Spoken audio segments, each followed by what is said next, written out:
Whether you're a suburban athlete or an Olympic champion, you've got to work hard to get results. We've put over 15 years experience into developing Active Man, combining vitamins, minerals and proteins. Active Man helps provide you with the nutrients you need to optimize performance and assist recovery. Discover the Active Man range, now available. Active Man, power up. Welcome to this week's Power Progress podcast, and this week I have a guest speaker, Camilla, and we actually first met at Miami Pro in October last year, which is 2021. So I'll bring you in first. How you doing? You good? I'm good. Thank you so much for having me, Nathan. It's lovely to be here. Yeah, obviously I've been following a lot of the stuff on your Instagram. I find it really inspirational and interesting, some of the stuff you put out there. But I think what's really interesting is obviously you have a makeup artist agency, so we'll talk about that a bit more in a sec. But obviously I know you to be a fitness model, so let's start with that. When did you first start all that side of things?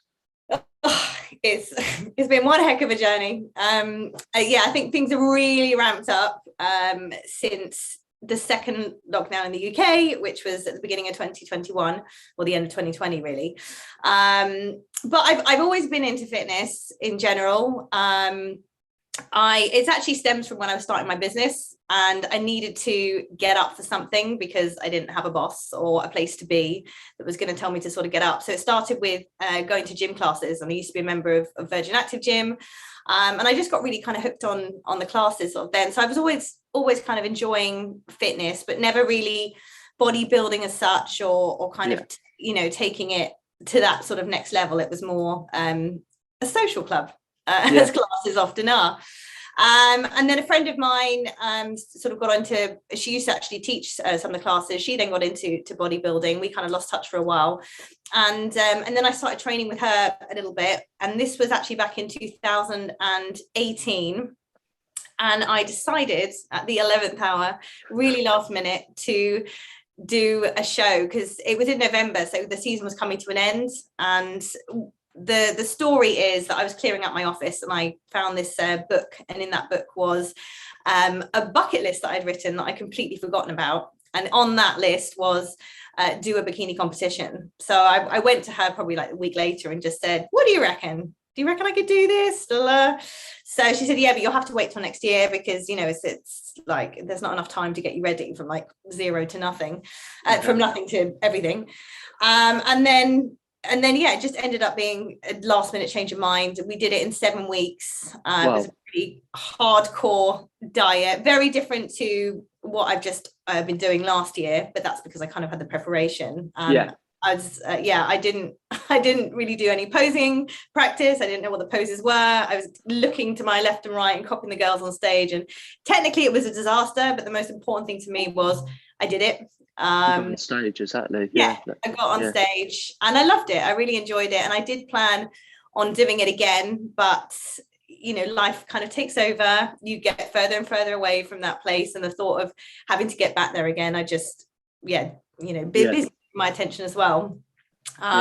Then I was then off the back of that actually more into weight training. So I continued, sort of weight training in the gym. But again, I didn't have a program as such to follow. I wasn't necessarily making gains. But I was, enjoying myself and doing, more weightlifting than I was. Would you say it actually still progressed you forward from doing that 2018 show afterwards, in the sense that it gave you more motivation to do some weights at the gym?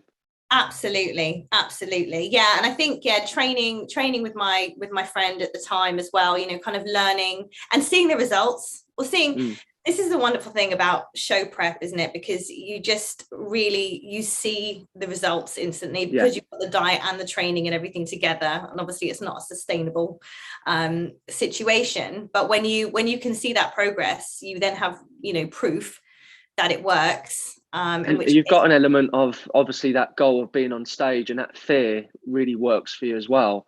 When we go back to that 7 weeks before, what sort of shape was you in? Was you in good shape at that point anyway? I I don't think we knew. I remember her saying, like, I have no idea what's underneath. So it'll be exciting to find out what's underneath there. I wasn't in bad shape. I wasn't holding a lot of muscle, really. If I look at the photos, I should dig them out later, actually, you know, compared to last year, I just look very skinny. Got you. Compared to recently. So it wasn't complete skin and bone, but I mean, nothing like to how I am now. It's always interesting, isn't it? Because I remember my very first show, which was Miami Pro, actually, and that was 2013. Very similar. I did give myself quite a lot of time, but I didn't actually have a coach. I just went for it. And as a reflection, I was relying too much on just having a calorie deficit. And I remember, and also looking back, I was shredded, but I did compromise some muscle from doing that. But like, obviously, the reason why I asked the question about lifting weights after it, I guess that give you that sort of at least importance why you need to lift weights after it. I just think a show prep for anyone is a real education, as I'm sure you've discovered. And you probably, it's a new education each prep you do, really. You're learning all the time, definitely. Yeah. Absolutely. And I just amazing that you coach yourself your first show, because I just think, you know, the accountability is so important, isn't it, from having someone else? And that goes for a lot of areas in life, like, you know, even sometimes our friends can be coaches, and you know, other colleagues and things in our lives, but that accountability factor of someone outside of you to tell you, because particularly on prep, you think you're going insane, right? All sorts of thoughts go through your head, and you're looking in the mirror or you're training, and you just need that someone just to go, you're doing the right thing, keep going, or just do this little tweak here. It just takes, as I like to describe it, it's that energy balance. If you can take that part of energy that you don't have to focus on it, and you can pass it on to someone else, that just helps you alone, to be honest with you. Absolutely. Taking that, I think we all agonize. I know we all agonize over stuff that just doesn't need agonizing over, sort of driving thoughts. As you said, if you could outsource that to someone else, then you just got to do as you're told, and just and it's easy. So obviously you learned quite a lot over that time, that first one, 2018, but it actually took you quite a couple of years before you went on stage again, which is around about the second lockdown, which was January 2021. Is that right? That is correct. So what happened was, so I have a hair and makeup agency. Our business literally just got decimated, and we couldn't work. We touch people for a living. So that's not a COVID friendly job at all. So it was really tricky. And I just launched my book before the pandemic hit. So I'm glad I had that. And I was, you know, kind of moving towards, I started doing a bit of coaching work. So I was moving towards that. So that accelerated that for me that year. But, you know, it was exhausting mentally.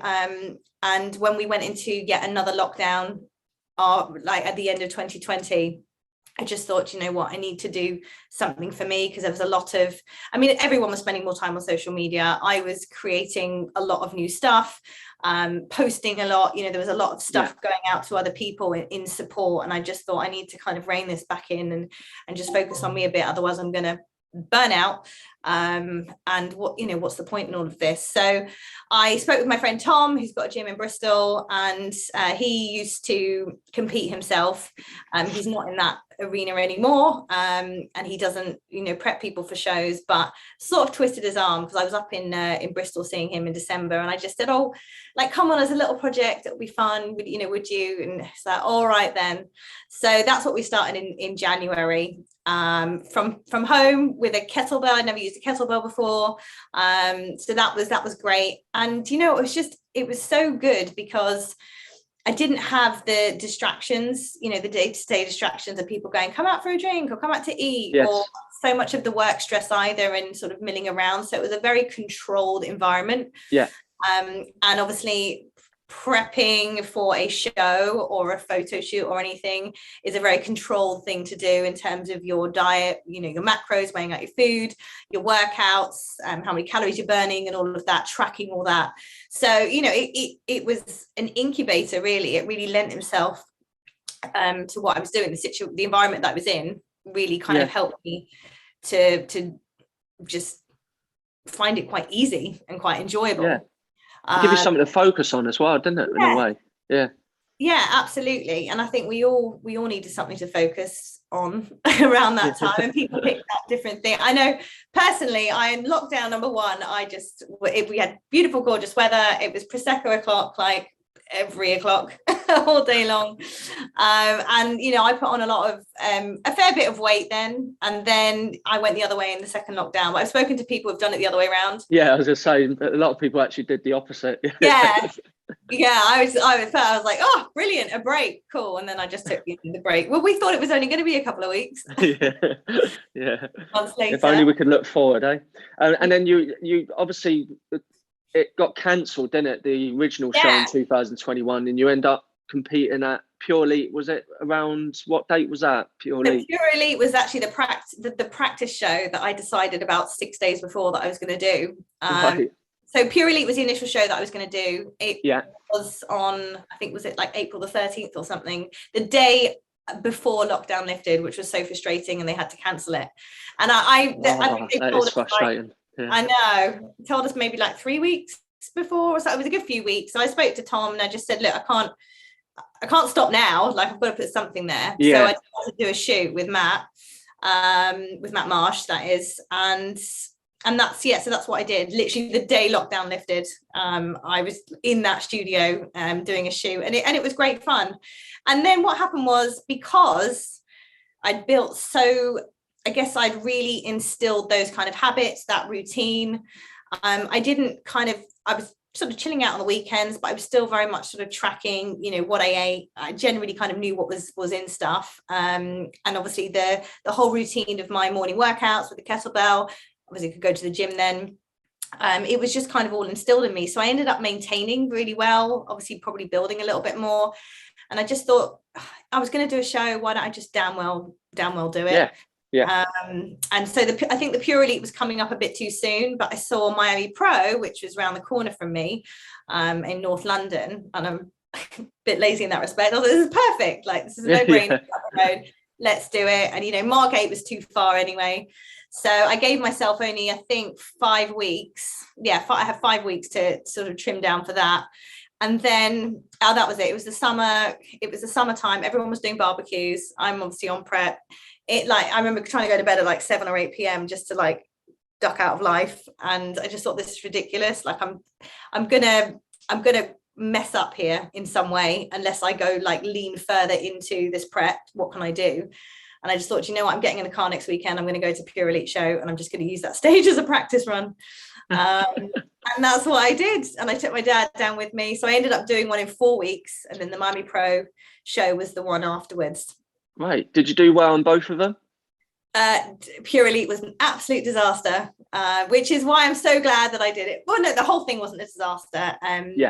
You learned a lot from it.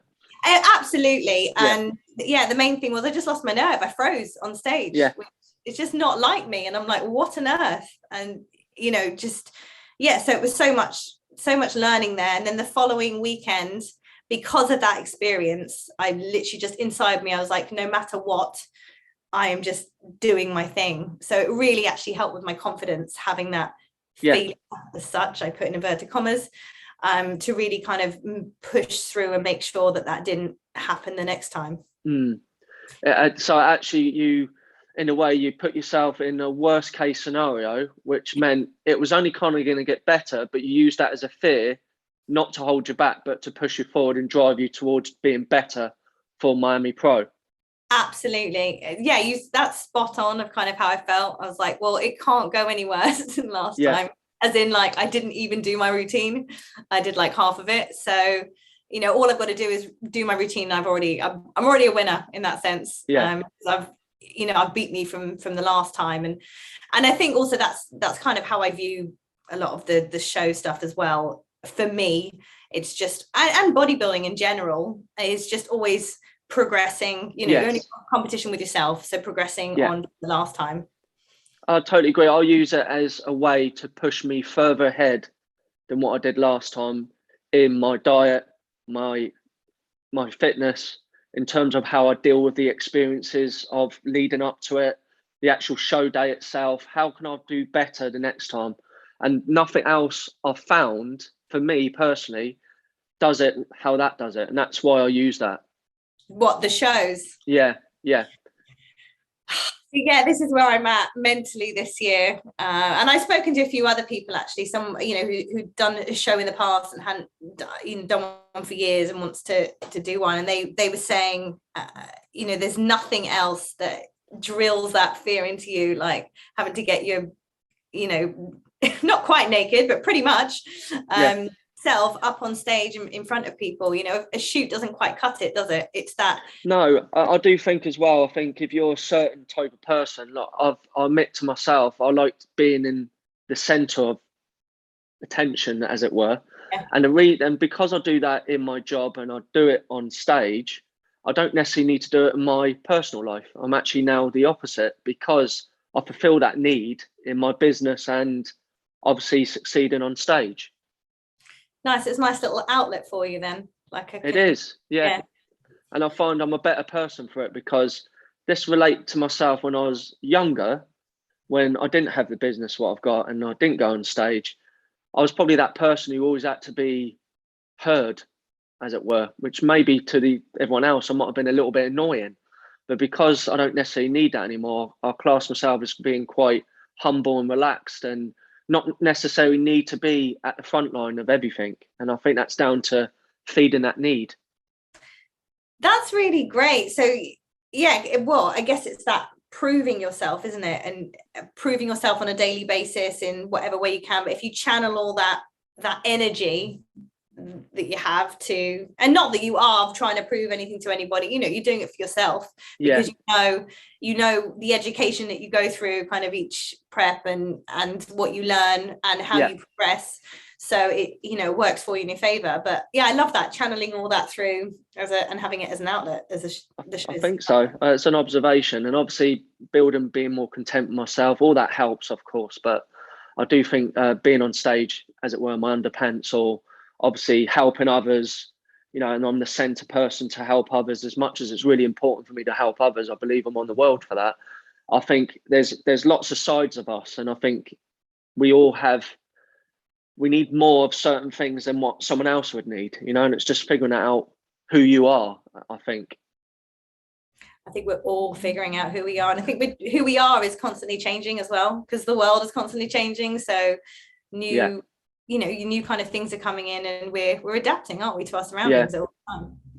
Which leads us on to the next bit, because obviously before I spoke to you, I thought you might have been some sort of fitness coach, as well as being a fitness model, but as well as having your agency as a makeup artist, you also done a little bit of one-to-one confidence coaching, which is where the book come from. Am I right in saying that? Yes, you are. Yeah, it sort of came about all at the same time, really. And really the reason for the book is called #NoFilterNeeded, and the tagline is kicking unobtainable standards to the curb and reimagining the power within yourself. And it sort of stemmed from, I've been in the makeup industry for, oh my goodness, 12, 13 years now, and nearly every single woman that sat in my makeup chair immediately apologized for the way that she looked, and essentially she is, and it's very, very common. It's a very common thing, staring at ourselves in the reflection and just being, all eyes on you, which is interesting because it relates very much obviously to the shows and stuff as well, that kind of that judgment and being in the spotlight. But I just wanted to help people from the inside, rather than essentially sticking a plaster on the outside. And I realized very early on in my career that it was more the conversations that were taking place in the makeup chair between me and my client was just as important as the makeup that I was applying to their face, in terms of how confident they felt as well. And so that's sort of where it stemmed from. And so the book is a bit of a bit of expose on the marketing tactics of the beauty industry. There's so many kind of products coming out now, so many treatments and things like that, a lot of sort of marketing bullshit, I'm sure that transfers to the fit. I can say bullshit on here. I said it twice now. Yeah. Good. But in the fitness industry as well, like it's just, there's a lot of confusion. So I wanted to sort of kind of clear that up, and just put everything in quite simple terms, because we overcomplicate stuff all the time.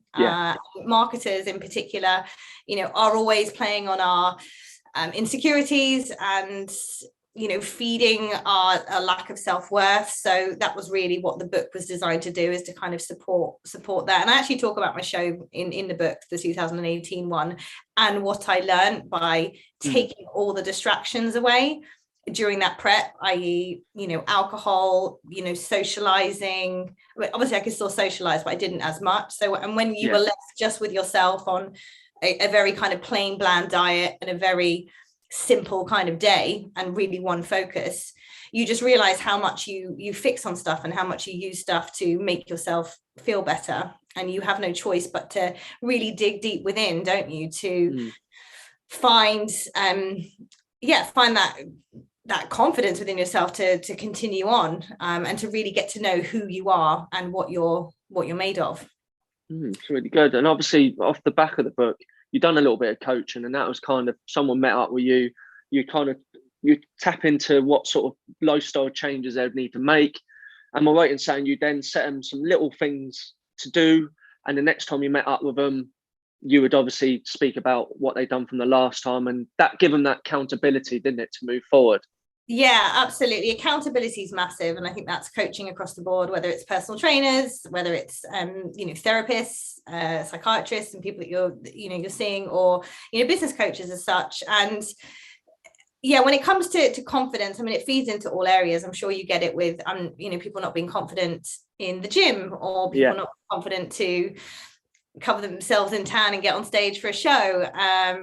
Confidence comes, the fear of confidence comes in all areas, and sometimes I help people wanting to start businesses who just can't. It's just making that next step, and having someone guide them, but probably more so hold them accountable to the next move. As you said earlier before, it's like outsourcing that and being told what to do makes it so much easier to move forward without your own thinking going, well, hang about, and then you start self-doubting and confusing yourself. But very much confidence comes from, I believe, that your the foundations of your life, your habits are like the glue that kind of holds everything together. So your routine, your habits, you definitely look at that first, and whether you're living optimally, because I'm a morning person, but some people just aren't morning people.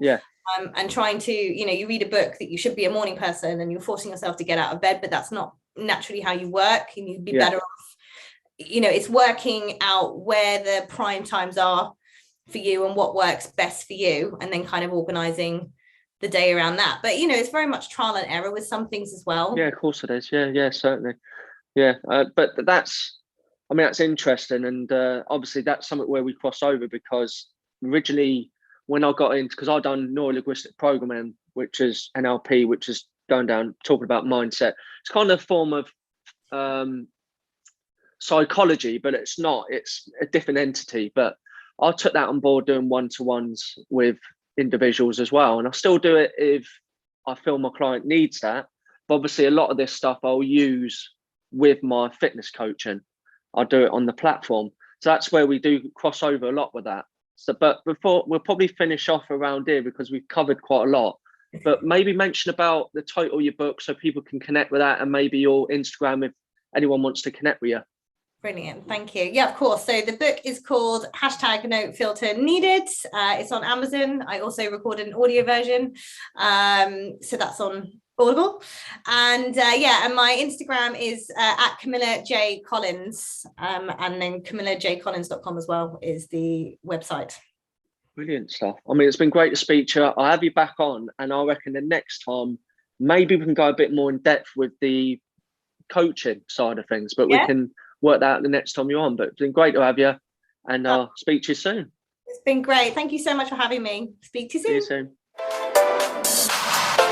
soon.